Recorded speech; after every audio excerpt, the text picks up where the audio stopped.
Bonsoir.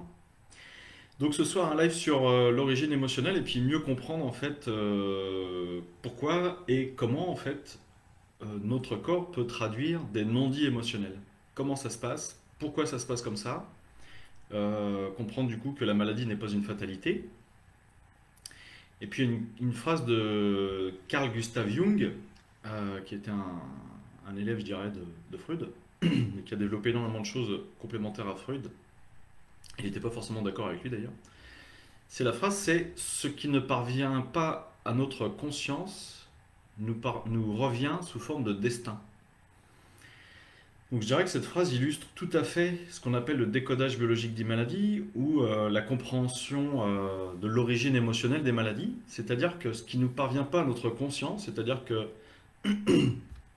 ce qui reste bloqué au niveau de notre inconscient, ce qu'on peut appeler des non-dits émotionnels, des non-dits, en fait des émotions qui se sont, qui ont été ressenties, qui ont été vécues, généralement de manière très intense et aussi souvent sur une certaine durée.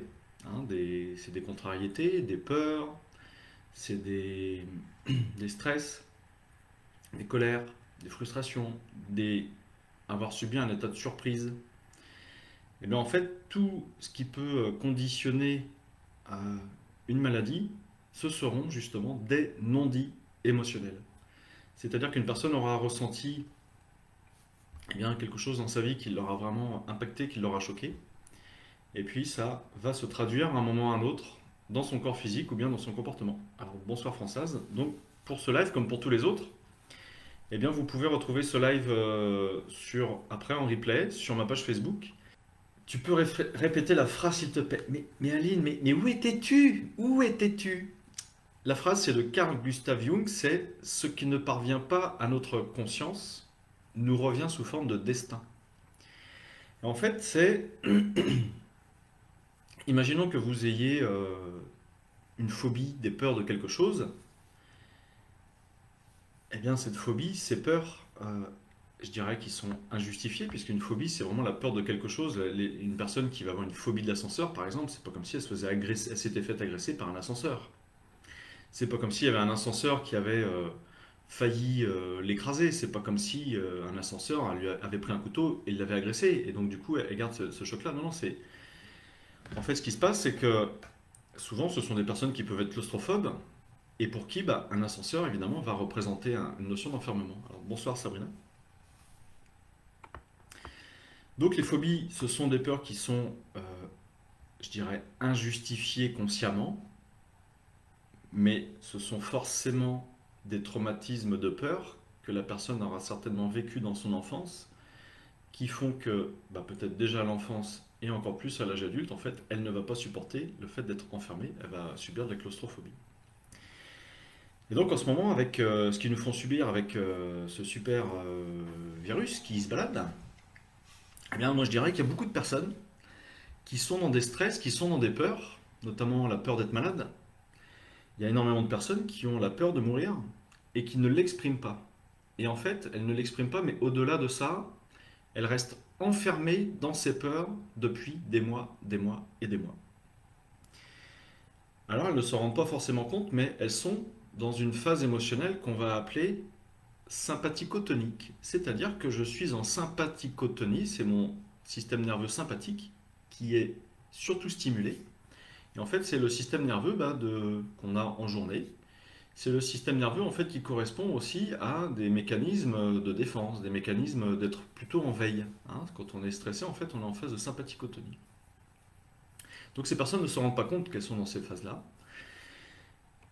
Et ça dure des mois. Et puis, il y a un moment, quand on en sortira de cette histoire, eh bien, elles basculeront en phase de ce qu'on appelle vagotonie. C'est-à-dire que ce n'est pas le système nerveux sympathique qui sera sollicité, c'est mon système nerveux vagotonique. Et là, ce qu'elles vont vivre à ce moment-là, c'est vraiment une énorme fatigue. C'est-à-dire que du jour au lendemain, ça va mieux. Je suis rassuré. Je n'ai plus peur du microbe. Euh, on n'en parle plus tout le temps à la télé. Je n'ai plus ces informations qui me pilonnent la tête et qui me font peur, qui entretiennent la peur. Ça va mieux. Et d'un seul coup, ces personnes, en fait, eh bien, il y a de fortes probabilités pour qu'elles fassent des somatisations. C'est-à-dire qu'elles vont déclencher des maladies en rapport avec leur conflit émotionnel qu'elles auront vécu pendant des mois et des mois. Alors une personne qui, par exemple, aura eu une peur de mourir intense, parce qu'elle se sent menacée par ce microbe, et parce qu'on lui répète tous les jours, euh, volontairement, qu'elle peut peut-être mourir à cause de ce microbe, donc la peur est entretenue. Et ça, la personne ne s'en rend pas forcément compte, en fait, qu'elle est complètement dans cette peur de mourir, mais parce que c'est complètement inconscient. Bonsoir Lydie. Et donc, quand elle va passer en phase de vagotonie, dans sa tête, dans son cerveau, eh bien ça y est, ça va beaucoup mieux. Elle n'est plus dans son conflit émotionnel de peur de mourir. Alléluia, tout va mieux.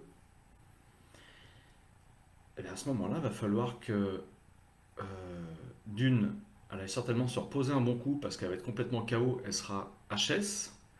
Mais ce qu'il faut savoir, c'est qu'il y a une symbolique émotionnelle. En fait, il y a une pathologie qui correspond à la peur de mourir. Est-ce que vous savez laquelle que c'est? Alors, il y en a forcément là, parmi vous qui le savent, mais Aline, tu ne dis pas la réponse. En fait, ce qu'il faut savoir, c'est que par rapport à chaque conflit émotionnel qu'on va pouvoir vivre, il y a sûrement, en fait, une partie du corps qui va, je dirais, servir de soupape. Je m'explique. En fait, quand vous êtes dans un conflit émotionnel, c'est vraiment quelque chose que vous ressentez de manière intense. Et le corps humain étant tellement bien fait que plutôt que au niveau du cerveau, ça monte énormément en tension de stress, le corps va envoyer cette partie d'énergie de surstress dans le corps physique. C'est-à-dire que c'est un moyen, c'est en fait un programme biologique de survie que nous avons tous, que les animaux ont tous aussi, pour éviter, je dirais que ça monte trop fort au niveau du stress, au niveau de la perception de stress, que ça monte trop fort au niveau du cerveau, ça va venir se diffuser au niveau d'un ou de plusieurs organes. Donc la peur du mourir, c'est quoi? Imaginez, demain, on vous prive de boire. Ok, vous pouvez vivre une semaine, je crois même 10 jours sans boire, ça posera aucun problème. Même 15 jours sans boire, ça posera aucun problème. On vous prive de manger. Vous pouvez vivre 3, 4 semaines, peut-être même plus sans manger. On vous prive de lumière. Ok, voilà, vous allez pouvoir vivre, je pense, des années, avant de devenir fou évidemment, mais vous allez pouvoir quand même vivre, physiologiquement, vous allez pouvoir vivre des années. On vous prive de liens sociaux. Là c'est pareil, peut-être que vous allez devenir fou, mais vous allez vivre des années, des années. Par contre, il y a une chose, si jamais on vous en prive, là, c'est une question de minutes. Si on me prive d'oxygène, le décès est assuré dans les quelques minutes qui suivent. Et qu'est-ce qui permet à mon organisme, justement, de récupérer l'oxygène de l'air? Eh bien donc, je vais inspirer. Ça passe par la trachée, les bronches. On arrive aux poumons et au niveau des poumons, vous avez ce qu'on appelle des alvéoles pulmonaires. Ce sont elles qui permettent les échanges gazeux entre l'air extérieur que vous aspirez, que vous inspirez, et puis le sang. Les globules rouges du sang vont pouvoir libérer le CO2 qui a été généré dans le corps et récupérer des molécules de dioxygène de l'O2. Eh bien en fait, la peur de mourir, ça va se traduire par un cancer du poumon. Donc généralement, beaucoup de personnes peuvent avoir une peur de mourir et il n'y a strictement aucun symptôme. Pourquoi? Parce que tout simplement, l'organisme, le corps est toujours, je vous le dis, très très bien fait. Le programme biologique de survie, c'est j'ai peur de mourir, donc il va falloir faire en sorte que je puisse améliorer mes échanges gazeux avec l'air ambiant, avec l'air extérieur. Donc je vais développer, je vais multiplier les alvéoles pulmonaires. Et en plus, mes alvéoles pulmonaires, les nouvelles que je vais produire seront beaucoup plus performantes au niveau des échanges gazeux, seront plus performantes que celles que j'ai d'habitude, de manière à assurer ma survie, parce que là je suis en phase de stress. Donc le cancer du poumon, alors là, voilà, vous êtes 22, peut-être que je vais perdre d'un seul coup 20 personnes, parce qu'ils vont se dire, mais il est complètement barré celui-là. Le cancer du poumon, c'est uniquement un programme biologique de survie pour permettre à la personne d'assurer sa survie plus longtemps. Il n'y a pas de hasard à faire un cancer du poumon. Demain, alors j'y reviendrai dessus. Je reprends une petite question. Nelly, en fait, se rendre pleinement compte de ses angoisses, savoir totalement les identifier, permet de contrôler ce stress. Point d'interrogation. En partie oui. Je vais te dire en partie oui. Se rendre pleinement compte de ses angoisses, savoir totalement les identifier. Alors ça, je dirais, c'est un travail qu'on peut, quand on se connaît bien, quand on sait écouter ses ressentis, en effet, c'est un travail qu'on peut faire sur soi, soi-même. Sauf que, il y a notre inconscient qui est là pour nous dire, ouais mais là, ce truc-là, c'est tellement violent, ça vient tellement me heurter fortement que je préfère mettre des œillères et l'inhiber. Donc je dirais Nelly, dans une certaine mesure oui, mais notre inconscient, pour nous protéger, va faire en sorte qu'on ne puisse pas se rendre compte comme ça aussi facilement de ce qui nous fait peur, de ce qui peut nous stresser. Alors Claude Sabat appelle ça la mini-maxi schizophrénie. C'est-à-dire qu'on peut vraiment, de manière imagée, se mettre des œillères parce que je ne veux pas voir ce qui me fait peur, je ne veux pas voir ce qui me terrorise. Ok? Ok, je répondrai après aux crises d'épilepsie, le lien avec le tabagisme. Donc, cancer du poumon, je suis quasiment sûr et certain que lorsque l'on sortira de cette crise microbienne, qui dure depuis février 2020, eh bien, il y a des personnes qui seront rassurés et qui donc quitteront leur conflit émotionnel. Et qu'est-ce que va faire l'organisme une fois que dans mon cerveau, ça va beaucoup mieux, je suis rassuré? Eh bien, c'est très simple.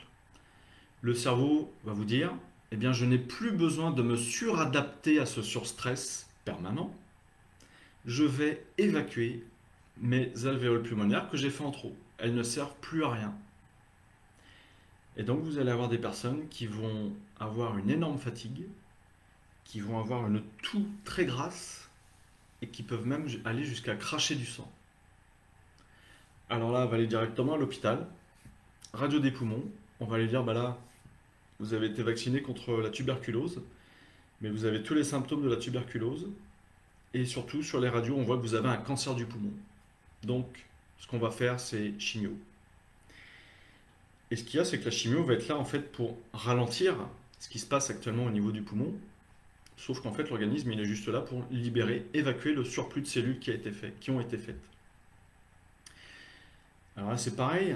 Il y en a sûrement qui vont se dire, je vais vous dire une phrase tout de suite après, mais en fait, dans ce cas-là, on va laisser faire la nature. On va laisser faire la nature. La personne n'est plus en conflit émotionnel. Elle se libère de son trop-plein d'alvéoles pulmonaires. Eh bien, laissons faire la nature. Elle expulse ses alvéoles pulmonaires. Et par contre, on va lui conseiller eh bien, d'avoir une nourriture saine, équilibrée et très riche en protéines parce que la personne va perdre énormément de tissu et il va falloir que ça cicatrise. Il va falloir refaire du coup un petit peu d'alvéoles pulmonaires en fait pour fermer toutes ces alvéoles qui auront été expulsées. Ce n'est pas moi qui l'invente, c'est des personnes qui peuvent témoigner en fait que suite à un cancer du poumon, lorsqu'elles ont laissé faire la nature, en fait quelques mois plus tard, plus aucun symptôme, plus de fatigue, plus de crachat de sang, plus de toux. Radio, les poumons sont redevenus tout à fait normaux. L'autre jour, j'ai une personne, 40 ans, qui me consulte parce qu'elle me dit, bah ouais, j'ai radio des poumons, voilà, j'ai un cancer du poumon et en fait, ils ont réussi à me le stabiliser grâce à un traitement enzymatique. Ok, bah, je lui dis super, voilà, nickel. Alors je lui dis au téléphone, avant qu'on se voit, je lui dis, bah en fait, alors la symbolique du cancer du poumon, bah, c'est la peur de mourir. Et là, elle me dit, bah oui, mais alors moi, c'est rien à voir avec cette folie du microbe qu'on vit actuellement. Mais elle me dit, moi, c'est vraiment le drame de ma vie. J'ai une angoisse de mourir en permanence. Ça fait pas semblant. Et donc, du coup, bah, en effet, c'est pour ça que son inconscient envoie l'information à ses poumons. Il va falloir produire plus d'alvéoles pulmonaires. Et c'est pour ça que, généralement, lorsqu'une personne va avoir un diagnostic de cancer, quelle que soit la zone touchée, ça peut être cancer du sein, cancer des os, mélanome malin, je ne sais pas, un cancer. Et puis, en fonction de ce que cela va créer chez la personne, enfin, en fonction de l'impact que cela va avoir chez elle, Eh bien, en fait, on va diagnostiquer, ok, vous avez un cancer d'estomac, vous avez un cancer du foie, je ne sais pas, quelle que soit en fait la pathologie, je dirais, grave qu'elle va être, dont on va lui diagnostiquer, eh bien, vous avez des personnes qui vont le prendre très bien, qui vont dire, ok, moi, je n'ai pas peur de mourir, inconsciemment, inconsciemment, je vais me battre contre la maladie. Ok, ça marche. Mais vous avez beaucoup de personnes qui vont prendre l'information comme si c'était mais le coup de massue sur la tête, quoi. Il va y avoir en fait ce qu'on appelle des conflits de diagnostic, c'est-à-dire que le fait d'apprendre une pathologie va déclencher d'autres stress, d'autres pathologies. C'est énorme. Et chez certaines personnes, elles vont avoir peur de mourir. Et ouais. Donc ce qui fait qu'on leur diagnostique un cancer à un certain moment. Et puis à un moment, ok, on va leur faire d'autres radios. Il y aura zéro symptôme, mais on va leur diagnostiquer un cancer du poumon. Et oui, parce que là, elle est en mode survie. Elle a enclenché son programme biologique de survie. Pour assurer ma survie, j'ai peur de mourir, donc je fais plus d'alvéoles pulmonaires. Et puis, là, je n'invente rien. Il y en a peut-être des personnes parmi vous à qui ça parle. Et puis en fait, il y a un moment, on va aussi leur diagnostiquer cancer du foie. Alors, c'est quoi l'origine émotionnelle du cancer du foie? À quoi sert le foie? Le foie sert à stocker du glucose. Eh bien, la personne, si inconsciemment elle se dit, bah ouais, mais là, avec ma pathologie, je vais plus pouvoir travailler. Et puis, bah, d'après ce qu'on m'a dit, ça va pas se guérir tout de suite, il y en a pour plusieurs mois. Bah oui, mais ce qu'il y a, c'est que moi, là, je suis en CDD ou je suis en phase précaire, j'ai besoin d'argent parce que j'ai un prêt sur le dos, parce qu'il faut que je nourrisse mes enfants, parce que ceci, parce que cela. Et là, dans sa tête, inconsciemment, va s'enclencher une peur de manquer. Alors, quelqu'un qui a peur de manquer, ça se traduit même dans la vie de tous les jours. Vous avez des gens qui ont des stocks énormes dans leur cuisine. Ce sont des comportements conditionnés, des comportements tout à fait inconscients et conditionnés, souvent par des ancêtres en fait, qui ont pu vivre des guerres et qui ont manqué. Et donc, cette peur de manquer, ça va directement se traduire au niveau du foie par je dois avoir un foie qui soit plus performant, plus gros pour pouvoir stocker un maximum de glucose. Parce que le glucose, c'est votre énergie. Après, si la personne a certaines dévalorisations, des dévalorisations trop profondes, eh bien ça risque de déclencher ce qu'on appelle des lyses au niveau de certains os. C'est-à-dire que les lyses, c'est vraiment le calcium au niveau des os qui va se désagréger. Okay, et lorsqu'elle va passer en phase de réparation, parce que ça va mieux, elle se sent rassurée, parce que peut-être qu'elle a une bonne nouvelle au niveau de son diagnostic, et bien du coup elle ne se dévalorise plus. Et là, on va lui diagnostiquer un cancer des os. C'est pareil, c'est une phase de réparation. Parce qu'en fait, toutes les nécroses, toutes les décalcifications, je vais appeler ça des décalcifications qui arrivent à certains endroits de son corps au niveau de son squelette, eh bien le corps va faire en sorte, ok, la personne ne vit plus ces dévalorisations, et bien à ce moment-là, je vais passer en phase de réparation et je vais refaire de la masse osseuse. Et refaire de la masse osseuse, eh bien c'est prolifération de cellules au niveau des os, tout simplement. Là aussi, c'est une phase de réparation. C'est après le conflit émotionnel. Donc c'est pour ça que quand Carl Gustav Jung dit ce qui ne parvient pas à notre conscience nous revient sous forme de destin, c'est-à-dire que si la personne n'a pas conscience, en effet, qu'elle vit des conflits émotionnels, son destin, ça peut être à un moment ou à un autre, eh bien, une maladie, c'est-à-dire que la maladie n'est pas forcément là pour la détruire, n'est pas forcément là, d'ailleurs la maladie n'est jamais là pour détruire la personne, ça c'est ce qu'on croit, c'est ce qu'on nous enseigne, mais ce n'est pas du tout ça. La maladie est liée à un programme biologique de survie, soit elle intervient quand la personne est en conflit émotionnel, cancer du foie, c'est parce que la personne a peur de manquer, donc le foie prend plus de volume et est là pour faire plus de glucose. Là, la pathologie, elle est en effet là parce que la personne vit inconsciemment un conflit émotionnel. Par contre, le cancer des os, c'est là en phase de réparation. Il y a vraiment deux façons de voir les maladies. En tout cas, c'est que chaque pathologie intervient soit pendant le conflit émotionnel, soit après le conflit émotionnel. Ça, c'est super important de le comprendre. Donc, crise d'épilepsie, eh bien, en fait, elles peuvent s'expliquer par le fait que la personne, c'est dû à un surstress, et en fait, on appelle ça une crise épileptoïde, c'est-à-dire que ce surstress que la personne aura vécu, un surstress inconscient, eh bien, pour le résoudre, il va y avoir comme une sorte de reset qui va se faire au niveau de son cerveau. Et des fois, ça peut aussi être salvateur pour elle parce que ça va lui éviter un accident vasculaire cérébral. Après, vous avez des personnes qui font des crises d'épilepsie à répétition. Ben là, on va prendre en considération le fait qu'il doit y avoir ce qu'on appelle des rails. C'est-à-dire qu'il y a des choses, des événements, des personnes, des odeurs, des lieux qui remettent en conflit la personne inconsciemment et elle déclenche sa crise d'épilepsie. Le lien avec le tabagisme. Alors, il faut savoir que beaucoup de personnes ont des cancers du poumon. D'ailleurs, je pense que la majorité des personnes qui ont des cancers du poumon n'ont jamais fumé. Never. Donc, on va mettre ça sur le compte du tabagisme. Et ce qu'il y a de génial, c'est que, alors que le tabagisme, vous avez des personnes qui ont fumé comme des pompiers pendant 10 ans, 20 ans, 30 ans, 40 ans, et ils ne font jamais de cancer du poumon. Donc, c'est-à-dire que il faut pas. Moi, le premier, je vais pas dire, ah oui, parce que tu as telle pathologie, c'est parce qu'en fait, tu as forcément un conflit émotionnel qui est en rapport avec ça. Si je dis ça, c'est. Et je vais me taper moi-même sur les doigts, je vais dire, faute professionnelle, Grégory, c'est faux et archi faux. Il faut aller voir dans l'histoire de la personne. Qu'est-ce qu'elle a vécu, qu'est-ce qu'elle a ressenti par rapport aux événements. En fait, là, voilà, alors, malheureusement, vous allez le voir à l'envers. Eh ben non, vous le voyez en droit, c'est cool. Moi, s'il y a un dictionnaire que je vous conseille, c'est celui-ci. Christian Flech, Décodage biologique des maladies. Il est excellemment bien fait, il est pour tout public, et il est très complet. Il vous explique très très bien le fonctionnement de certains organes, comment l'organe fonctionne, les mécanismes, et donc il y a un descriptif qui est vraiment très bien fait. Mais donc dans un dictionnaire, ok, on va avoir accès à un premier niveau d'information pour nous aiguiller vers un champ des possibles, une possibilité d'origine émotionnelle d'une maladie. Ok.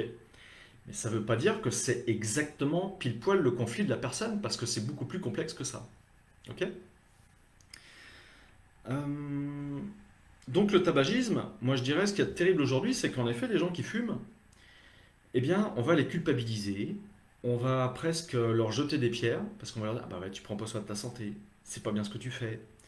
C'est juste que c'est une addiction, et puis en effet, fumer du tabac, ça leur fait du bien, ça les désinhibe, ça leur enlève du stress. Donc ce qui pourrait être intéressant, c'est de s'attaquer au stress, pourquoi la personne est stressée, qu'est-ce qui fait qu'elle est stressée, et puis à ce moment-là, on va mieux gérer le tabagisme. Mais aujourd'hui, les personnes qui ont fumé tu, parce que c'est ce qu'il y a de marqué dessus, eh bien inconsciemment, on est en train de leur envoyer, on les programme, ces personnes-là, à tomber malades à cause du tabac. C'est-à-dire que, je ne sais plus quelle est la phrase exactement qui est tournée comme ça, mais répéter très souvent le même mensonge, au bout d'un moment, en fait, auprès des personnes qui ont accès à ce mensonge, qui prennent cette information-là, ça risque de devenir une vérité. C'est vraiment très très puissant. Eh bien, si tous les jours, à la limite, on vous dit boire du Coca-Cola, c'est vraiment très bon pour vous, alors vous savez que c'est pas bon parce que il y a du sucre, c'est hyper acide, c'est une boisson gazeuse, bref, enfin, il n'y a pas vraiment grand-chose de bon dans le Coca. Mais si on vous dit, on vous baratine tous les jours que c'est bon de boire du Coca, au moins un verre de Coca par jour, eh ben, il y a un moment, en fait, vous allez vous dire, ouais, étant donné que c'est ce qu'on dit depuis des années, c'est que c'est vrai. Et bien en fait, les photos qu'il y a sur les paquets de tabac, il y en a beaucoup qui vont se dire, ouais, c'est que c'est vrai. Donc on les conditionne à tomber malade. Avoir des œillères et ne pas vouloir donner de l'importance à ses angoisses, est-ce la même chose? Refuser justement le conflit émotionnel en mettant volontairement ses peurs de côté. Mais ouais, tout est possible. En fait, tout est possible. Si ce n'est que je dirais qu'il y a des personnes qui ne maîtrisent absolument pas du tout le degré, l'intensité de leur stress, et c'est vraiment l'inconscient qui leur met des œillères, c'est automatique. Et puis vous avez certaines personnes qui vont être dans le déni, et ce déni, il est évidemment, je dirais, conditionné par l'inconscient, mais il peut aussi être conditionné par le conscient. Mais là, ce qu'il faut se dire, c'est que une personne qui sait qu'elle a des angoisses, des phobies, et elle se dit, ah ben non, mais moi, je veux tout faire pour éviter de voir des chats ou des chiens, je parle d'animaux, des souris, des choses comme ça. Elle le sait qu'elle a des phobies, donc elle ne va pas vouloir faire un travail sur elle-même pour se soigner de sa phobie de cet animal. Vous pouvez être sûr qu'à un moment ou à un autre, de toute façon, on ne va pas pouvoir maîtriser son environnement H24, 365 jours par an, et c'est évident qu'à un moment, elle va croiser un chat, c'est évident qu'à un moment, elle va croiser une souris, et là, ça va être crise de panique à bord, quoi. Ok? Donc, pour répondre à ta question, refuser justement le conflit émotionnel en mettant volontairement ses peurs de côté, oui, il y a des gens qui le font, c'est évident. Mais évidemment, ce n'est pas la meilleure des solutions. Faut aller voir ce qui se passe.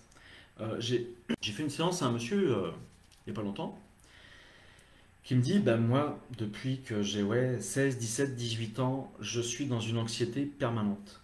Euh, j'ai peur de beaucoup de choses, je m'en fais pour beaucoup de choses, et il en a ras-le-bol parce que vraiment ça lui pourrit la vie, parce qu'en fait ça l'empêche de vivre, parce que son entourage c'est pareil, il subit ça. Euh, ok, bah, je lui dis ça marche, on va faire une séance là-dessus pour aller voir pourquoi est-ce que tu as ces énormes peurs, ces énormes angoisses, qu'est-ce qui conditionne ça? Mais première chose que j'ai testée chez cette personne, est-ce qu'il était à 100% avec sa demande de vouloir ne plus être anxieux, angoissé? Parce qu'il a bien une demande consciente, mais est-ce qu'il est à 100% OK? Est-ce qu'il est à 100% volontaire pour ça? Donc est-ce que son inconscient ne va pas lui mettre des filtres, des barrières pour ne pas tout libérer? Eh bien en fait, la première chose qu'on a fait sur lui, c'est qu'il avait peur peut-être de découvrir d'énormes non-dits. Peut-être, je lui ai mis la symbolique de la pierre, je lui ai dit, bah là, en fait, pour l'instant, t'es pas 100% OK avec ça, parce que c'est comme s'il y avait une pierre, je lui dis, t'as peur en fait qu'on soulève la pierre et qu'on voit quelle est vraiment l'origine, la cause de tes peurs, de tes angoisses, de tes phobies. Et donc pour l'instant, eh bien, t'es pas OK avec ta demande à 100%, parce que tu as peur de ce qui peut se cacher en dessous. Elle me dit, bah ouais, c'est vrai. Hop. Donc premier travail qu'on a fait, on a libéré les filtres et les barrières inconscientes qui s'étaient mis et qui pouvaient l'empêcher d'accéder à sa complète guérison. Ok? Quelles sont les techniques et les clés pour y arriver? Première clé et technique pour y arriver, bah, c'est de consulter des personnes comme moi, c'est-à-dire que qui vont accompagner, qui vont vous accompagner pour prendre conscience des non-dits émotionnels. Voilà. Et puis après, eh bien, il y a tout un tas de façons de faire. En fait, vous pouvez trouver sur Internet, si vous tapez émotions, besoins et ressentis, vous avez une liste de besoins, d'émotions et de ressentis. Et là, par exemple, bah, moi j'ai un jeu de cartes. Voilà. L'expression des besoins. Une personne sans qu'elle est stressée, une personne sans qu'elle est anxieuse, sans qu'elle est en colère, ok, mais elle n'arrive pas à identifier. Et si c'est peut-être cette personne, c'est vous. Eh bien, grâce à ce type de jeu de cartes, vous avez 70 besoins. Voilà. Besoin de... besoin de coopération. Les personnes qui ont besoin de centrage. En fait, ces jeux de cartes de développement personnel permettent eh bien, d'accéder, permettent d'exprimer justement ce qui se passe dans notre tête, parce que des fois c'est très compliqué de pouvoir mettre des mots, on ne sait pas identifier. Et donc là c'est les besoins, vous avez aussi le même jeu de cartes avec les émotions, et vous avez le même jeu de cartes avec les ressentis. C'est des Belges qui font ça, c'est une association belge qui fait ça. Et donc, quand on arrive à identifier, à mettre des mots MOTS sur ces mots MAUX, eh bien déjà, on commence une première déprogrammation de ce qui ne va pas chez nous. C'est un premier travail à faire. Et moi, quand j'utilise ces 3 jeux de cartes-là avec certains de mes clients, eh bien, ça leur permet de faire des prises de conscience, de se responsabiliser par rapport à ce qui leur arrive, et donc déjà de se dire, ah ok, si je veux que ça change, eh bien, il va falloir que j'agisse sur tel levier, il va falloir que j'agisse sur telle personne, sur telle situation. Parce que là, c'est pas moi qui va pouvoir faire le boulot à leur place, c'est-à-dire que c'est à elles de peut-être changer certains éléments de leur vie pour qu'elles aillent mieux, tout simplement. Ok? Et si je reprends le monsieur, par exemple, qui avait toujours des angoisses et des anxiétés, lui, c'était pour des petites choses et tout le temps.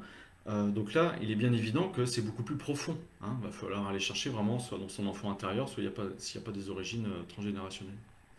Donc voilà, parmi les techniques, eh bien c'est ça. Après, vous en avez plein. Vous avez de l'hypnose, kinésio. Moi, c'est des constellations familiales en groupe et en individuel. Donc c'est de la canalisation. On va aller chercher l'information.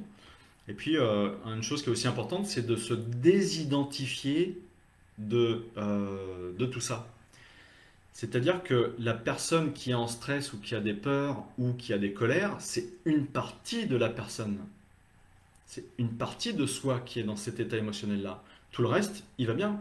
Donc c'est vraiment ce qui est super important, c'est de se désidentifier, de se scinder de ce qui ne va pas, de ce qui va bien, de manière déjà à le mettre à l'écart et de pouvoir après, en effet, agir dessus, mais de pas de se l'accaparer à 100%. Euh, alors, j'ai entendu dire que le foie, c'était la colère non exprimée. Alors ça, c'est en médecine traditionnelle chinoise, ils vont dire que c'est le foie. En décodage biologique des maladies, on va dire que c'est la vésicule biliaire, les colères. Ok, le foie, c'est la peur de manquer. Cancer de la prostate. Marine. Alors, Marine est est une fidèle auditrice des lives. On s'est jamais croisé encore pour l'instant, mais peut-être un jour. Eh bien, la prostate, en fait, ça peut venir de différentes choses. Ça peut être soit de la frustration sexuelle, soit le but du cancer de la prostate, c'est d'avoir une prostate qui va être beaucoup plus performante. Alors, dans quel cas est-ce qu'un homme aurait besoin d'avoir une prostate qui soit plus performante? À quoi ça sert? Eh bien, imaginons que vous avez un papa qui a deux enfants, deux garçons, et puis, eh bien, ces deux garçons n'ont pas d'enfants. Donc lui, il n'a pas de petits-enfants. Et puis, à un moment, il apprend que un de ses garçons, malheureusement, vient de décéder. Donc là, il y a un deuil à faire, évidemment. Et puis, bah, l'autre, en fait, j'exagère, hein, à peine. Mais l'autre a plutôt des tendances homosexuelles. Et donc, dans sa tête, à cet homme, eh bien, il se dit, ok, inconsciemment, je n'aurai pas de descendants. Eh bien, ça peut conditionner un cancer de la prostate. Ça peut être aussi des hommes qui ont vraiment un besoin sexuel super important, ou pas, c'est pas obligé non plus, mais qui vivent une frustration sexuelle à un certain âge, parce qu'on dit beaucoup que le cancer de la prostate, ça intervient à partir des hommes à un certain âge, mais peut-être bah, parce que madame, bah, il peut y avoir une baisse de désir, il peut y avoir une baisse de libido, et puis monsieur, bah, ses désirs sexuels ne sont pas soumis. Voilà, il faut voir les scénarios de vie de chaque personne. Ce sont des pistes que je vous donne, ce ne sont pas des vérités absolues, mais ce sont des origines émotionnelles. Voilà. Ah, les allergies alimentaires, notamment dès la naissance, c'est le cas pour mes trois enfants avec des allergies aux protéines de lait de vache. Mhm. Ouais, Mickaël, j'y viendrai après parce que c'est marrant, je voulais parler des mélanomes ce soir. Parce que j'ai une histoire de mélanome à vous raconter. Toutes les allergies, toutes les allergies sont dues à des stress de séparation et quelles étaient les circonstances autour de ces stress de séparation. C'est-à-dire que là, l'allergie alimentaire, notamment au lait de vache, eh bien, il y a fort à supposer que c'est par rapport à toi, Sandra. Est-ce que tu n'as pas eu peur de ne pas pouvoir allaiter tes enfants? Est-ce que, quelque part, comment tu pensais allaiter tes enfants? Est-ce que c'est toi qui pensais les allaiter? Est-ce que tu ne vis pas, en fait, un conflit en rapport avec le fait de nourrir tes enfants? Voilà. En fait, les enfants sont vraiment des éponges à émotions. Et alors, ce n'est absolument pas du tout de ta faute, Sandra. Loin de là. C'est juste que l'enfant, lui, c'est comme un programme biologique de survie. Eh bien, il va pomper les différents conflits des parents. Il va pomper les différents stress des parents, les différentes colères des enfants. Et inconsciemment, il va faire en sorte, eh bien, de répondre au conflit émotionnel du parent. Donc là, il faudra aller chercher ça. Est-ce que bah, déjà rien que pour le premier, est-ce qu'il c'était facile pour lui de téter? Est-ce que pour toi je sais pas, faut voir ce qui s'est passé pour le premier et peut-être que ce qui s'est passé pour le premier, bah, ça a conditionné en fait pour le deuxième et pour le troisième. Après, peut-être qu'on pourrait aller chercher aussi dans des générations au-dessus, peut-être, je sais pas, toi par rapport à ta mère, est-ce que ta mère t'a allaité, est-ce que tu as eu le droit à du lait de vache et tout ça, je sais pas. Mais donc, est-ce qu'il n'y a pas eu déjà des problématiques d'allaitement des enfants, de nourriture des enfants dans les générations au-dessus? Voilà, des choses comme ça. Mais donc, les allergies, toutes les allergies, c'est ça. Une personne qui fait une allergie aux graminées, au pollen de foin, au pollen de graminées, eh bien, on va aller lui chercher depuis quand tu es allergique au foin, aux graminées. Et puis si la personne vous dit, ok, bah, c'est depuis que j'ai l'âge de 10 ans. Voilà. Alors à ce moment-là, je vais lui dire, ok, les graminées, donc c'est à partir du printemps jusqu'au début de l'été. Euh, Qu'est-ce qui s'est passé quand tu avais tes 10 ans? Bah, la personne ne me dit rien. Et par contre, elle va me dire, bah, quand j'avais 9 ans, au printemps, mes parents se sont séparés. Et j'ai vécu très très mal la séparation de mes parents. Et à ce moment-là, ce qui se passe, c'est que le cerveau va assimiler ce stress de séparation, le raille le, euh, le, comment dire, pas le symptôme, mais la symbolique qui, pour le cerveau, pour l'inconscient, va ramener la personne dans ce stress de séparation, eh bien, ce seront les graminées qu'il y aura eu dans l'air. Et évidemment, il y a une histoire de saisonnalité. Alors, ça peut être ça, et ça peut être aussi tout ce qui est en rapport avec les graminées. Donc là, je te parle en fait plus de pollen, hop, euh, par rapport au stress de séparation, mais généralement, tout ce qui est graminées, tout ce qui est blé, les personnes qui souffrent d'allergies en rapport avec le gluten et les maladies cœliaques, ce sont des stress de séparation en rapport avec l'argent, le blé, l'argent. Savoir si dans l'histoire de la personne, il n'y a pas eu d'énormes stress dus à l'argent. Ça peut être des grosses pertes d'argent, ça peut être des faillites, ça peut être des vols d'argent. Un stress de séparation en rapport avec l'argent va certainement conditionner une allergie aux graminées, au gluten, etc. Il n'y a pas de hasard là non plus. Et ça se déprogramme très bien. Donc, Mickaël me pose la question, une info sur le cancer de la peau. J'ai une cliente qui vient me voir, elle me dit bah, j'ai perdu mon mari, elle est veuve, elle a perdu son mari il y a quelques années de ça. Je lui dis ok, et comment ça s'est passé? Elle me dit bah il a eu un grain de beauté qui était pas beau là au menton. Et puis il changeait de couleur, donc ils sont allés voir son médecin généraliste. Le médecin généraliste lui a dit d'aller voir un dermato. Le dermato fait une analyse, et puis en fait c'était un mélanome malin. Ok, donc petit grain de beauté ici. Ils vont voir le chirurgien à l'hôpital. Le chirurgien à l'hôpital leur propose une chose. Elle m'a dit j'en aurais pu écrire un livre sur cette histoire. Le chirurgien a proposé en fait qu'on lui enlève toute la partie ici, avec la lèvre inférieure, dans un premier traitement pour un petit grain de beauté mélanome malin ici. Mais ils ont dit non. Donc ils sont allés voir un autre chirurgien, ils sont allés voir d'autres personnes parce que là, envoyer le char d'assaut, l'artillerie lourde pour un petit mélanome malin ici, être défiguré à vie par la suite, c'est difficilement concevable. Tant mieux pour eux quelque part, mais bon voilà, après, quelques années plus tard, il est décédé.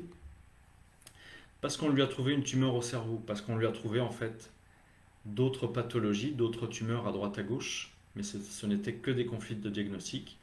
Parce qu'en fait, ce qui s'est passé, c'est que n'en voyant pas le bout, et au bout d'un moment, il y a une fatigue biologique, et bien en fait, ce qui se passe, c'est que la personne s'est créée d'autres conflits supplémentaires. Et donc, une personne, en fait, demain, on va vous dire, mélanome, bah oui, c'est à cause du soleil, c'est à cause des UV.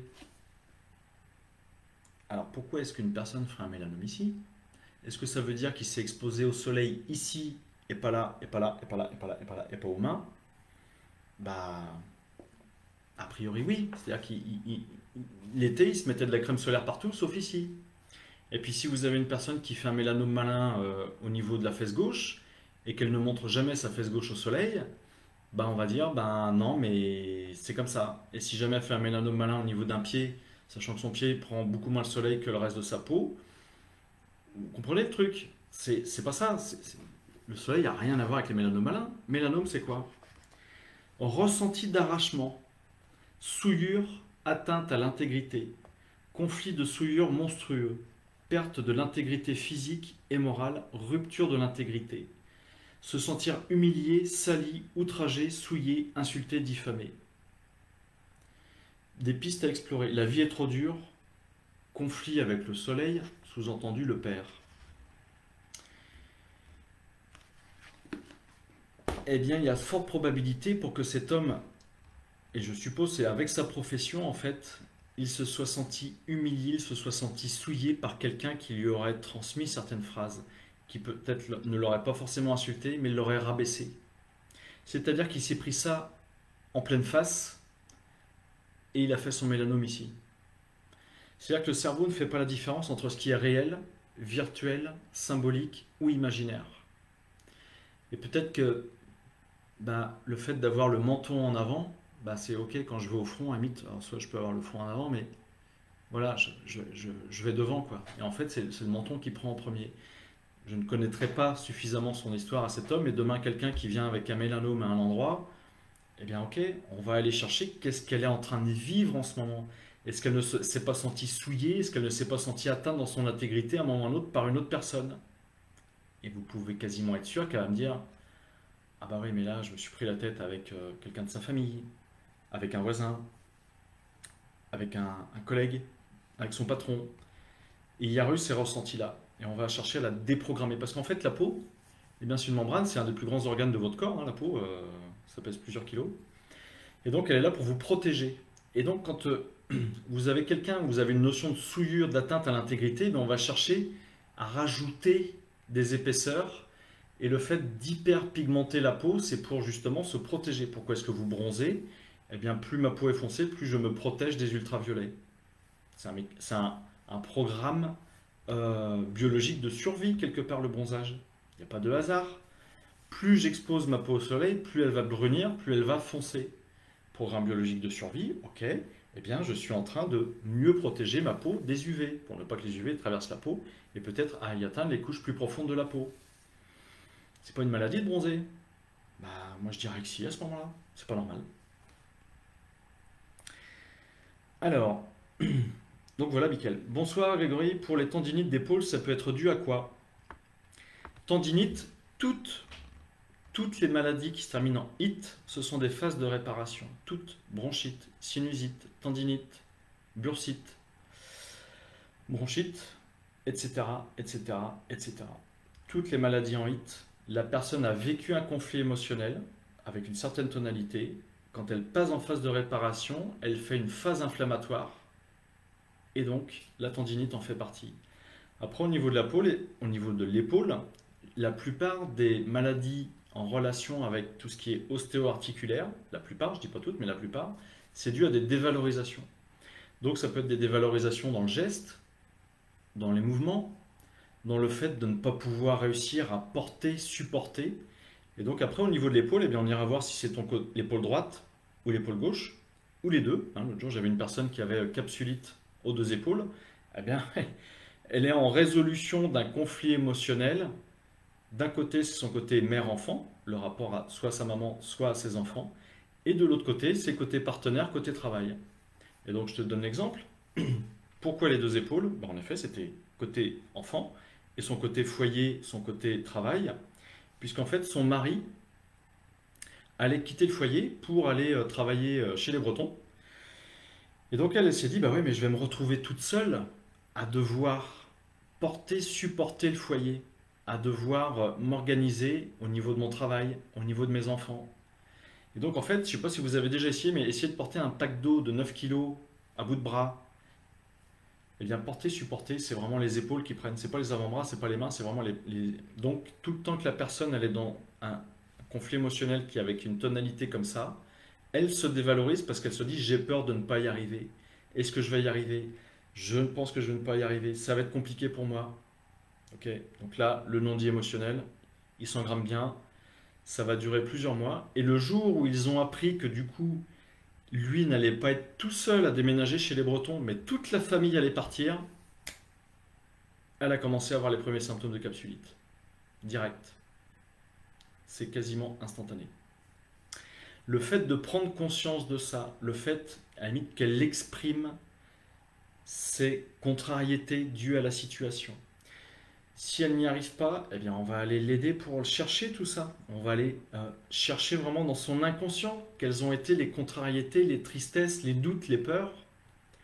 Elle se libère de tout ça, eh bien ces capsulites vont se rétablir à vitesse grand V parce que la phase de réparation va accélérer. Et c'est surtout qu'une fois qu'elle aura compris ça, quand je vais lui dire, bah, écoute, je lui dis, en fait, tu es en phase de réparation, donc tant mieux parce que merci mon corps de réparer mon cartilage, merci mon corps de réparer mes dévalorisations. Et je lui dis, bah, c'est surtout, en effet, quand tu as des douleurs et tout ça, surtout ne pas se dévaloriser de nouveau parce qu'on replonge dans son conflit. Ah ouais, j'arrive pas à soulever ceci, j'arrive pas à faire tel geste. Ok, tu n'y arrives pas, mais c'est pas grave, tu arrives quand même à faire d'autres trucs. En fait, c'est d'avoir la pensée positive qui va suivre pour ne pas entretenir la dévalorisation. Et c'est pareil, ça va accélérer la phase de réparation. Après, par rapport aux phobies, vous avez plein de techniques. Vous avez Tipeee, TIPI, vous pouvez aller sur YouTube, ça je le conseille souvent à des clients. Elles sont très efficaces ces cartes, ok, vous pouvez nous dire où acheter ces cartes? Moi, les personnes qui me côtoient, bah, je leur en vends, en fait, je vends le jeu de cartes 20 euros. Franchement, à ce prix-là, c'est dérisoire. Ça peut tellement vous apporter des libérations, ça peut tellement vous faire des prises de conscience que, à À la limite, bah, vous pouvez les utiliser pour vous, vous pouvez les utiliser pour vos enfants, pour que l'enfant puisse mettre des mots sur ces mots MAUX, avec votre conjoint, avec votre épouse, voilà. Vous pouvez vraiment... En fait, c'est un jeu, ok. Qu'est-ce qu'il y a qui va pas aujourd'hui? Je sais pas, je me sens pas bien. Tu te sens pas bien, ok. Quels sont, quels sont les besoins qui sont pas assouvis? Tac, on a la liste des besoins. Quels sont tes ressentis actuellement? Bah, je me sens bloqué, je manque d'air, je manque... Bref, ok, la personne peut mettre des mots sur ce qui ne va pas alors que c'était compliqué elle pour de verbaliser tout ça. Il y a des prises de conscience. Alors, l'enfant de 10 ans de mon ami boite depuis des années alors que tous les examens médicaux ne révèlent aucune raison. Pourriez-vous donner des pistes? Ouais, transgénérationnel. Il y a des choses que la médecine ne va pas expliquer. D'ailleurs, il y a beaucoup de choses que la médecine essaie d'expliquer, mais n'arrive pas à expliquer parce que c'est-à-dire que beaucoup de gens, on va leur dire ah, t'as bobo un peu partout, fibromyalgie. Alors que ça n'a rien à voir, c'est pas du tout une fibromyalgie. Euh, Ça, j'en ai plein. Beaucoup de personnes, en fait, ne vont pas bien, n'ont pas le moral. Ben, on leur donne un petit antidépresseur. Et après, les gens viennent me consulter, me disent bah ça me fait rien. Bah, je lui dis non, parce que t'es pas du tout en dépression, donc ça va que ça te fasse rien. Mais par contre, en attendant, bah, il y a un antidépresseur qui est pris. Je pense que ça rassure plus le médecin que la personne de prendre un antidépresseur. Au moins, le médecin se dit bah je sais pas quoi lui donner, mais je vais au moins lui donner ça. Donc, ton enfant qui a 10 ans boite depuis des années, pour moi, soit il est en loyauté avec un ancêtre, est-ce qu'il n'a pas un grand-père, un arrière-grand-père, un arrière-arrière-grand-père qui s'est pris une balle dans la jambe, qui s'est pris un obus, je sais pas, qui a été piégé au niveau de la jambe, il s'est passé quelque chose dans l'ancestral, première piste. Soit, là je vais en perdre la moitié aussi parmi ceux qui écoutent, du karmique. Est-ce que dans une vie antérieure, même chose, il s'est pas pris quelque chose là dans une vie antérieure, c'est un soldat, il s'est fait exploser la jambe. Alors pourquoi je vous dis ça? Parce que l'autre jour je faisais une séance à un monsieur, il me dit j'ai des mucosités la nuit à partir de 5-6 heures du matin. Donc mucosité, bah, c'est des crachats qui remontent et c'est super désagréable, il est obligé de se lever, tout ça. Alors moi je le canalise en séance, puis je lui dis bah, j'ai comme une sensation d'oppression au niveau des poumons, comme si ça m'appuyait en permanence. Et puis je lui dis ben c'est comme si dans une vie antérieure tu avais été un chevalier là, tu faisais des joutes. Vous savez ce qu'on voit dans les films des fois là, les chevaliers qui ont chacun une lance et puis ils se lancent au galop l'un en face de l'autre et c'est le premier qui tape dans l'autre qui le fait tomber qui a gagné. Je lui dis t'as dû te recevoir, t'as vu une armure, t'as dû te recevoir un coup de lance ici, ton armure t'a comprimé et t'as gardé ça en mémoire. Et il me dit bah ouais, quand j'appuie là j'ai mal, hop, quand j'appuie là j'ai mal, quand j'appuie là j'ai jamais mal. Bah, je lui dis ouais, pour moi l'impact il est ici. Alors on le déprogramme de ça, de cette vie antérieure. Et il dit bah ouais, j'ai beaucoup, mais c'est instantané, j'ai beaucoup plus de facilité à respirer, à ouvrir ma cage thoracique. En fait, il était tellement habitué à être comprimé qu'il ne s'en était même pas rendu compte, mais là, en quelques minutes, ça y est, il a retrouvé, je dirais, sa pleine capacité pulmonaire, sa pleine capacité de cage thoracique. Son corps physique était programmé, était conditionné à fonctionner par rapport à cette vie antérieure. Donc pour moi, l'enfant, c'est plus ça. Après, ça peut être un conflit en rapport avec les parents. Est-ce que, mais à mon avis, ça ne lui appartient pas. Voilà, à voir. Ok, jambe gauche avec un début de grossesse jusqu'au 6e mois. Alors ça peut venir de la maman, je sais pas.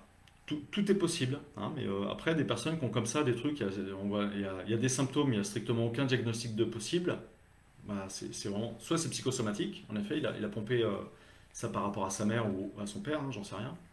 Mais autrement, ça peut être carrément dans d'autres considérations énergétiques. Alors, ma fille et moi avons la maladie de Verneuil, pas d'explication, juste traitement antibiotique par dermatologue durant un an, des pistes. Alors, là, je vais parler un peu dans le vide. En fait, la plupart des maladies de peau sont en rapport avec des pertes de contact. Donc, en fonction de cette pathologie, vous êtes deux. Donc, il y a ce qu'on appelle du coup du transgénérationnel, c'est-à-dire que alors, est-ce que ta mère, donc la grand-mère de ta fille, n'a pas ça non plus? Est-ce que c'est localisé aux mêmes endroits? En fait, c'est en rapport avec des pertes de contact, généralement, soit des pertes de contact agréables, soit des pertes de contact désagréables. Voilà, ça va dans les deux sens. Donc là, comme ça, je peux pas te répondre à ta question. J'irai voir dans un autre dictionnaire, j'aurai peut-être la réponse. Et à ce moment-là, bah, je te répondrai sur le chat après le visio. Ok? Alors sur les maladies de peau, bah voilà, ok, l'eczéma, psoriasis, la localisation au niveau du corps a-t-elle une signification? Est-ce la même signification pour les enfants, les adultes et Laetitia. Eh ben, en référence de bouquin, je te conseille celui-là. Les problèmes de peau, donc c'est perte de contact. L'eczéma, en fait, l'eczéma, psoriasis, l'eczéma, ça intervient après un conflit émotionnel, c'est une résolution de conflit. L'eczéma, c'est j'ai perdu un contact agréable, j'ai perdu un contact avec quelque chose qui me valorisait.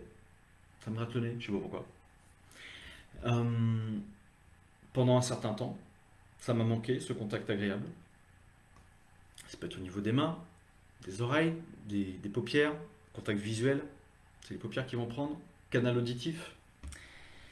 Euh, et la zone là où l'eczéma, le psoriasis s'exprime a vraiment toute son importance parce qu'un eczéma peut s'exprimer sur les avant-bras et par ailleurs, quoi. Ok. Il ne va pas se propager ailleurs non plus. Donc l'eczéma, on va aller chercher en effet depuis quand tu as de l'eczéma. Et la personne va dire, bah, si ça fait juste 3 semaines, là ça va être génial parce qu'en effet, on va lui demander, eh bien il y a 3 semaines, qu'est-ce que tu as fait? Qu'est-ce que tu as vécu? Est-ce que tu n'as pas retrouvé quelque chose qui t'a manqué et qui t'a beaucoup manqué? Par exemple, un monsieur qui déclenche un eczéma sur tout le corps. C'est-à-dire, pas la tête, mais il y en a un petit peu là, et vraiment sur tout le corps. Il a des plaques d'eczéma sur tout le corps, du jour au lendemain, comme ça, il déclenche ça.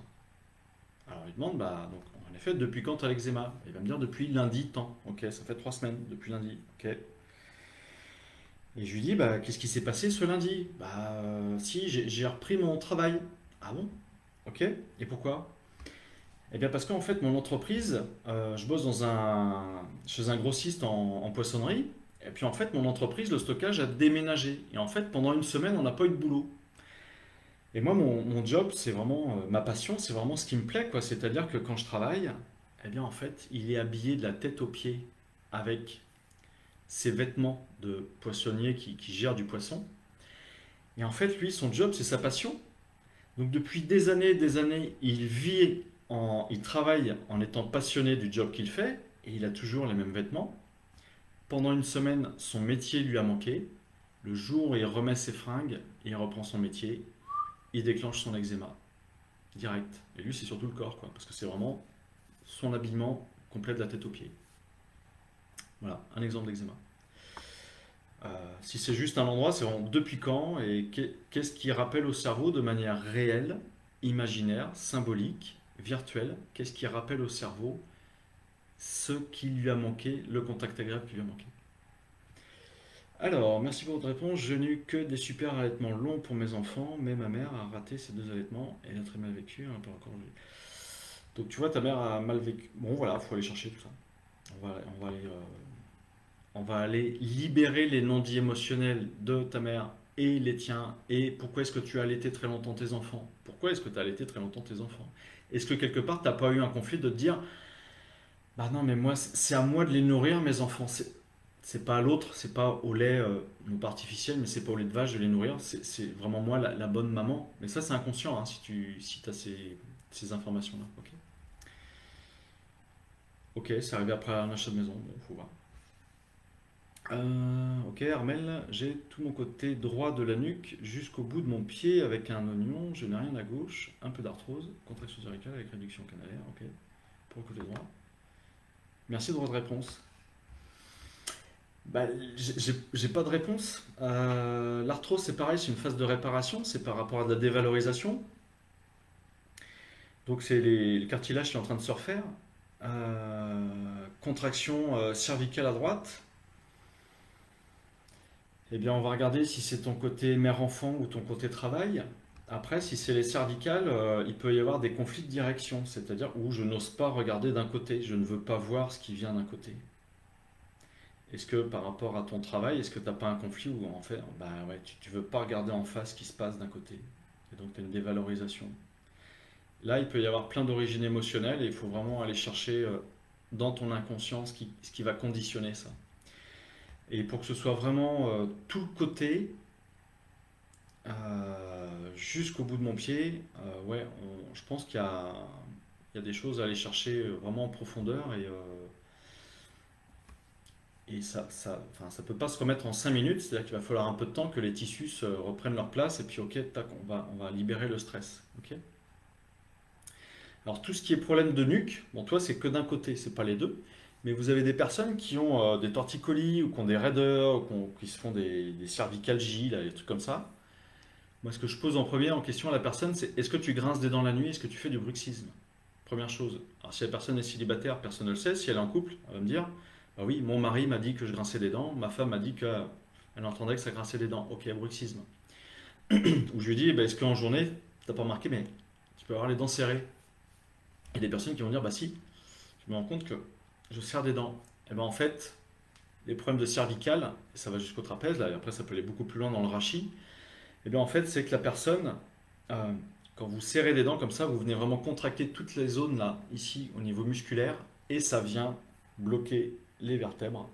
Donc il faut faire quelque chose pour éviter le bruxisme. Première chose, c'est mettre une gouttière en silicone la nuit. Et puis deuxième chose, bah, c'est de consulter des gens comme moi pour aller chercher l'origine émotionnelle du bruxisme, qui a généralement comme tonalité la sensation d'être bloqué, d'être coincé dans une situation. À la limite, j'ai un choix à faire et j'arrive pas à faire le choix, je me sens bloqué. Je ne peux pas faire de choix parce que je n'ai pas le choix, justement, je dois faire ça, je me sens bloqué dans une situation. Si inconsciemment la personne est dans ce conflit émotionnel-là, la nuit, ça serre des dents. Bonsoir, comment fait-on pour les angoisses matinales avec mal horrible et spasme au ventre? Donc Alexandra. Euh, Moi je dirais, on va aller chercher dans ton histoire si il n'y a pas des mémoires de peur au ventre le matin en te levant. Est-ce que ton cerveau, ton inconscient, n'a pas mémorisé une énorme peur au ventre que tu aurais pu avoir quand tu étais enfant ou à une certaine époque de ta vie? Parce que bah, tu allais peut-être passer un examen, parce que tu allais voir telle personne, ça peut être quand tu étais enfant, que tu allais à l'école, et j'en sais rien. Là, il y a plein de scénarios possibles. Tu avais une peur au ventre.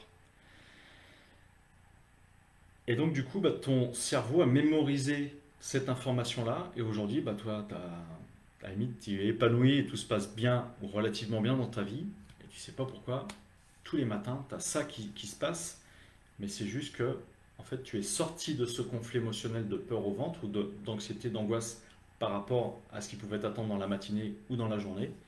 Peut-être qu'à un moment, tu allais à ton travail et vraiment tu y allais à reculons, tu y allais avec beaucoup de pénibilité parce que bah, ça ne te plaisait plus et parce que tu avais la trouille d'y aller. C'est un exemple, hein, j'invente un truc là. Ok, tu es sorti de ce conflit-là. Bah oui, mais le problème c'est que ça a duré tellement longtemps que pour ton inconscient, bah, pour lui, tu es toujours dans ce conflit de peur au ventre. Ok. Exemple, hein. Je dis pas que c'est ça, mais ça pourrait être ça. Ce problème de ventre, je suppose, t'appartient. Maintenant, peut-être qu'il est conditionné par est-ce que ta mère n'a pas eu ça? Est-ce qu'il n'y a pas d'autres femmes ou d'autres hommes qui ont eu ces problèmes-là? Il faut aller voir dans les générations au-dessus.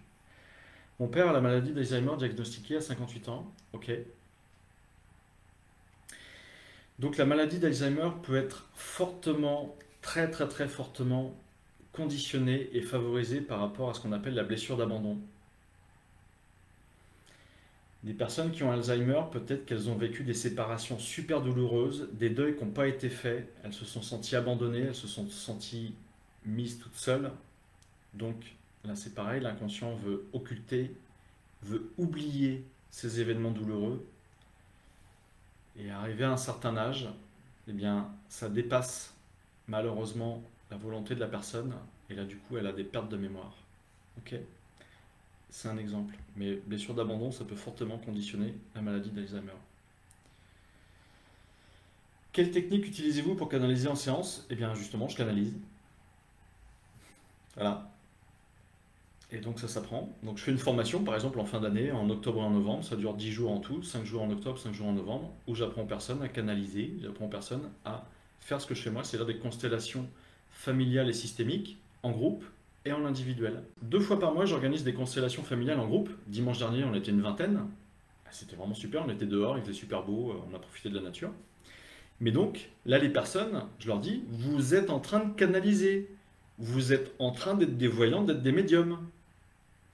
Ben oui, parce que quand une personne est choisie pour incarner un grand-père, pour savoir ce que le grand-père ressentait, s'il était heureux, malheureux, s'il avait des stress et tout, la personne, elle est exactement dans les ressentis de la personne un instant T par rapport à la séance qu'on veut faire. Et elle est dans le juste. Et ces informations-là, le grand-père, elle ne le verra jamais, elle ne l'a jamais vu, et ça se trouve, il est décédé il y a 50 ans. Et bien la personne, elle canalise.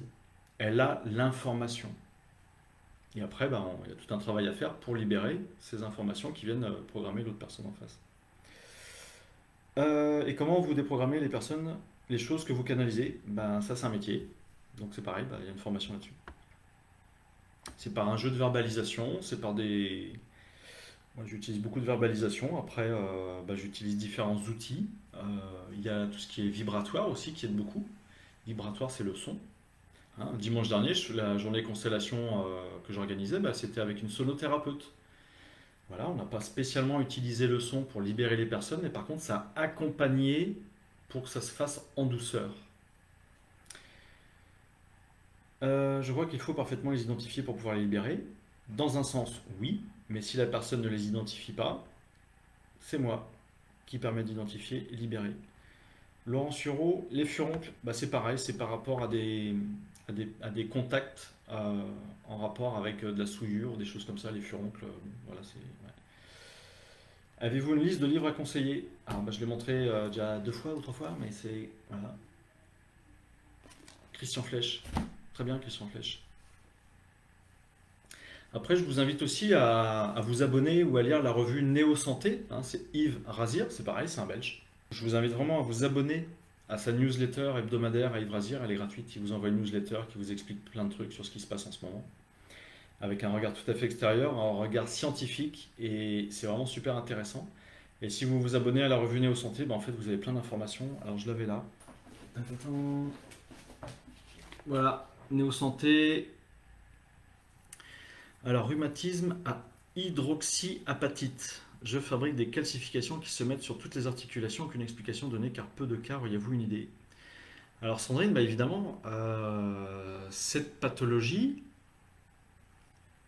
quel aurait pu être l'intérêt à un de tes ancêtres d'avoir plus de calcification au niveau de certaines articulations? C'est ça qu'on va aller chercher. On va aller chercher cette information-là. Quelqu'un comme toi qui me consulte par rapport à ce genre de pathologie, alors c'est pas en une séance que ça va se régler, je pense pas, ça serait trop bien. C'est pas que je veux pas, mais des fois c'est vraiment super bien enquisté, engrammé.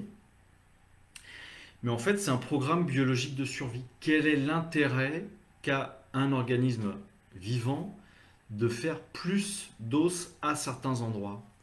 En fait, l'os, ce sont vraiment les parties les plus dures du corps. C'est-à-dire que avant de, par exemple, je prendrai l'inverse, mais avant de liser, de détruire de l'os, il faut vraiment que la dévalorisation soit super importante, quoi.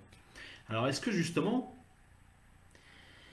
le conflit émotionnel de cet ancêtre, moi pour moi c'est de l'ancestral, hein, ça vient d'au-dessus, c'est du transgénérationnel, à moins que ça vienne d'un de tes parents, ou à moins que ça vienne de toi, peut-être que ça vient faire écho en toi, mais pour que ce soit aussi puissant, ça me paraît quand même un peu bizarre, mais pourquoi pas.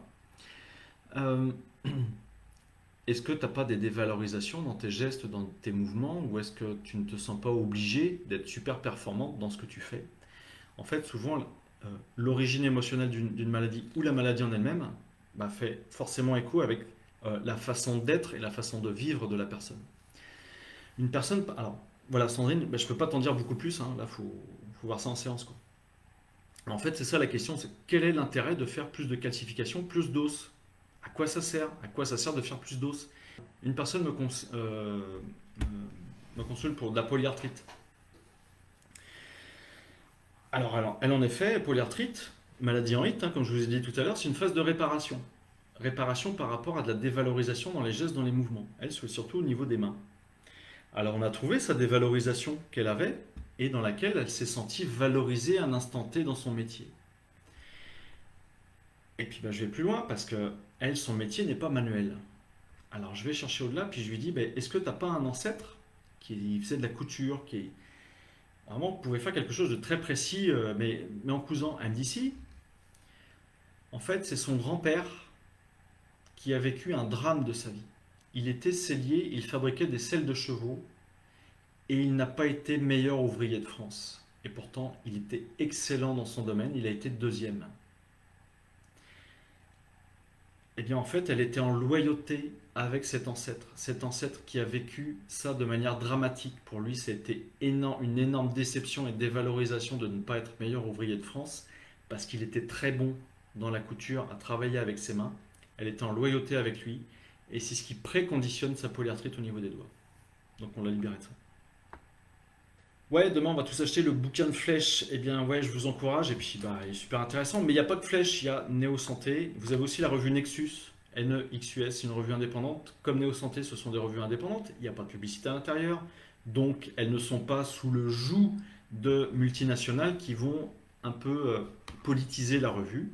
Là, elles sont complètement indépendantes. Et donc les sujets sont ouverts et les gens peuvent même critiquer sur Nexus. Les lecteurs peuvent dire, et Nexus n'hésite pas à publier les lettres des lecteurs qui ne sont pas en accord avec les articles qu'ils ont pu faire. Et ils vont argumenter ou contre-argumenter. Et même des fois, ils vont dire, ah oui, c'est vrai, vous nous donnez une information supplémentaire, on a fait des recherches, il y a ça. Mais à culpa.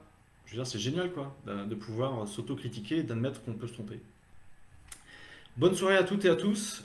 Merci à vous. J'ai encore pris un super grand plaisir à vous faire ce live. En tout cas, à chaque fois, je prends un immense plaisir. Donc, c'est pour ça que je continue de les faire. Merci pour votre participation. Merci pour vos questions parce que c'est vous aussi qui enrichissez mes lives. Je vous dis à la semaine prochaine. Et à très bientôt. Bonne soirée. Au revoir.